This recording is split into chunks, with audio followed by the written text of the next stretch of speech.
Alright, so I'm going to break all protocol here and go shirtless, as you can see, to try to teach you how to decompress your spine. This is the beginning of any workout, including walking or just lifting in natural life. The more you do it, the better you'll get at it. So I'm in lovely Colorado, and I've been eating lots of fried things for Hanukkah, so forgive. I think I actually look skinnier on the video here. And I'm also breaking the wide rule because I want you to see my feet, because that's important. Because we'll get to that. We'll get to different elements. And all of this is found in foundation training. But what I find is people just hear things differently and they accept different ideas and concepts better. But ultimately, you have to learn to feel it. So you have to become an investigator and learn what's going on with your body and really feel it, not just go through the motions. Because what I see most often is people like, they're going through the motions. They think I'm telling them to tilt back or tilt forward. And at the end of the day, it's a leg thing. So we're going to break apart pretty much the elements just to get you there. So what do I feel when I'm here? I feel lots of tension in my back. I feel all this stretching. Those are actually your joints and your ligaments right here. Thoracolumbar junction. So we get a lot of bending from there, as you can see. A lot of people bend from that area. And some people think they have good posture. What they're doing is they're taking their head and their shoulder and they're driving it back. So what do you see here, why we're doing the shirtless today, is the abdomen is distended. So what you need to do first is make sure we're vacuum sucking that in. See the difference? So now the abs are short and also contracted. It might feel like they're contracted here, but they're not. I mean, they're contracted, but they're not tight. So we're getting that's that distinction too that I think they miss on foundation training. So that's why I'm doing this video.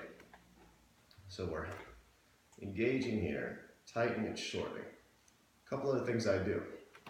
I take my hips and I turn them in and up.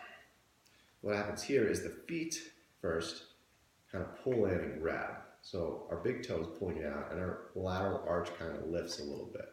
As the inner thigh squeezes, I'm engaging there. So what we're doing is essentially we're taking this tailbone and we're tucking that in as we're lifting the rest of the spine up. Because you can't just lift up, you gotta lift down as well. So the tailbone's pulling down as everything else is lifting up. We'll go through that all again, and then I'll throw some more stuff at you. Because there is a lot of different steps, but it's one movement, lots of different pieces fit together. So it is very confusing. It's hard to feel.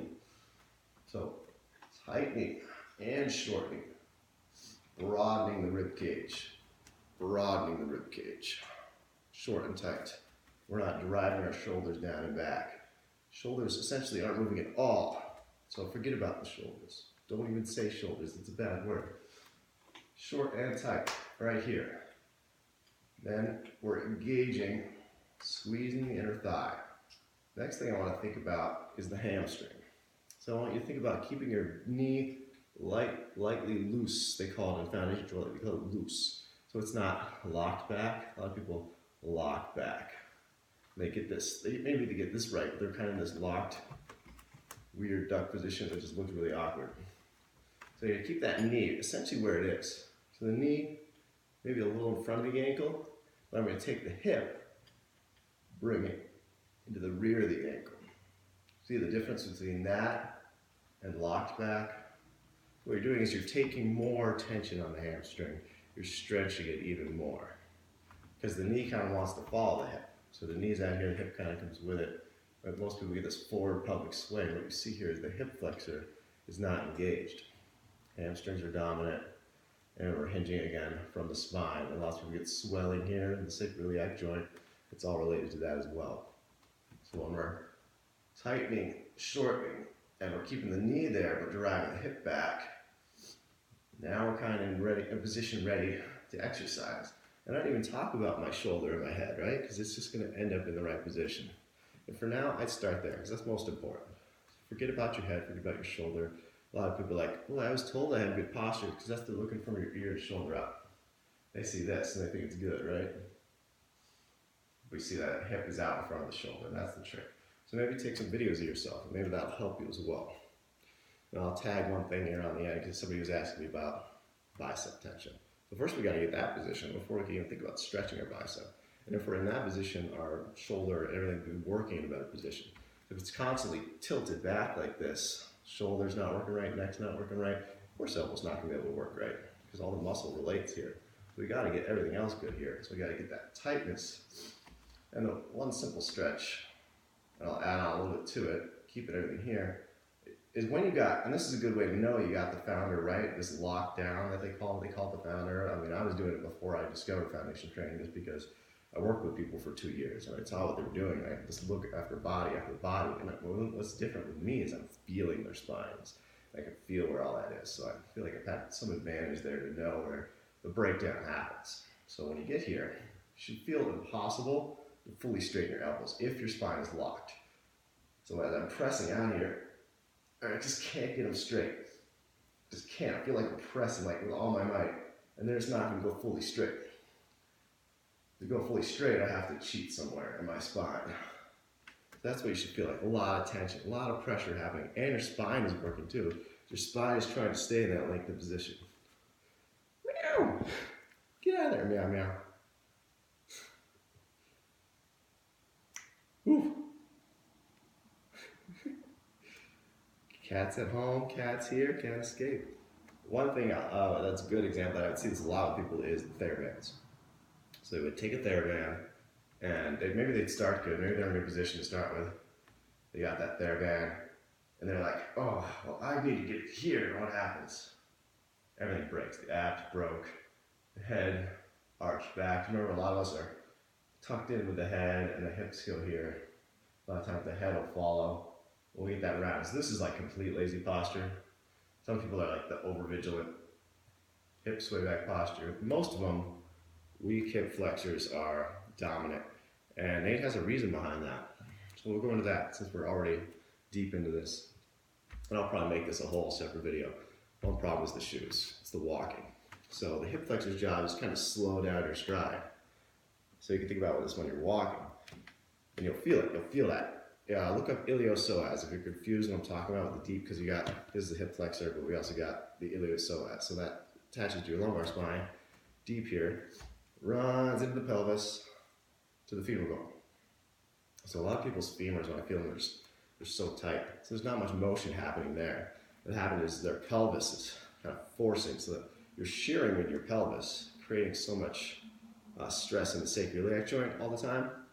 So that creates that inflammation. That's what we call trauma over time. It's microtrauma in the sacroiliac joint. So it's trying to help out the femur when you're walking, because most people do the short, shallow steps where the pelvis is kind of doing that swaggering walk.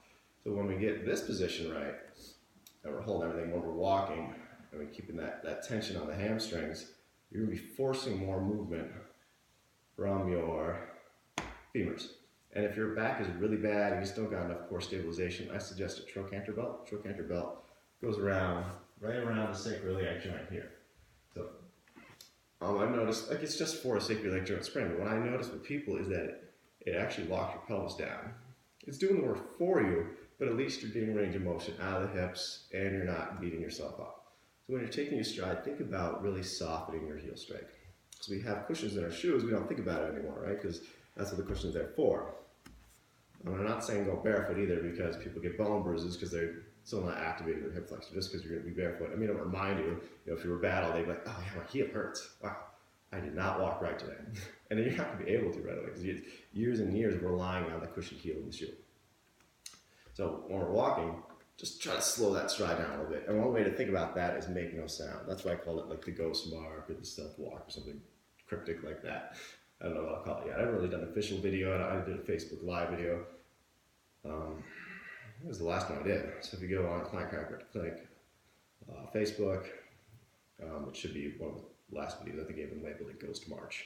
And that kind of breaks down a lot of similar stuff we just went over, but a lot thinking about the feet. And the same thing with the arch curling in. You're grabbing the floor more when you're walking. And that's very corrective. And it should be you'll know you have it right, because you're going to keep that tension the whole time right here that we talked about, where that thoracolumbar junction is. So if you pull up your iliopsoas picture, and you got the picture of the spine there as well, you'll see what I'm talking about. We've lost that normal thoracic lumbar curve. They got this transition. So what happens, usually the hips go forward, we'll get a sway back look. So it's more of it dips really forward in the sacrum area, L5, L4 area, and then has this unnatural quick back curve instead of a nice gentle slope. And some people flatten completely in the lumbar spine. Then when we get older, what we'll see is since we've constantly destroyed the sacroiliac joint, we shift our weight. We've just degenerated those lower discs so much, those lower joints so much that we can no longer put pressure on them anymore, that we've gone here. And we can't lift up anymore, and that's where this comes from, right? So now it's all hip flexors, but it's too late. Not too late, it's not too late to try. That was mean. Well, it's definitely harder once you're in that position, for sure. Like now's the chance, you know, when you're here, get those happy, you know, and it's gonna be a much easier road for you if you're working on it now. And just be a little stringent now, and then life will become easier the more you work on this. So I didn't really go into that elbow exercise as much. So I'm gonna return to the elbow exercise since I got distracted. So we're here. There's one little thing I want to add to it. Like again, you're making a globe, sphere of tension they call it. And you're pressing out. You feel all that tension in the bicep. And then just open up, they call this claw. And then I use that bicep, but you're using it in a stretched position. And then just going through that motion. I'll add this one in here. Sometimes I'll add it in here. Just different positions like that. And again, you're fixing the core while fixing the shoulders. You could even add a little hip hinge with the founder, right? The big thing with the founder is people get too deep too fast. They'll first get into position, then try to stretch. The same with the abs. They first get in position, then try to tighten it, but they can't because they're in a crappy position. So when you start, you don't want to just jump right in, right? You get here, like, yeah, I'm doing it right. And it might even look similar when I start here. And slowly go in. Oh man, I'm off balance right away. That's good when you get off balance, when you feel shaky, off balance, your arches are constantly have to work. Instant like sweat. Wow. That's when you're activating that decompression system. And if you watch a lot of Dr. Goodman's videos, he says the same thing. He gets tired so fast because he's just using his entire body. He's using his internal decompression system to open up all the joints. Rebalance those curvatures in your spine, break apart those adhesions that want to keep you locked into that position. So I hope my donut-filled belly helped you out today. It's good to have a belly because then you can see when I'm standing wrong versus sucking it in, right? Good. Even I can look like I'm in shape if I have good posture.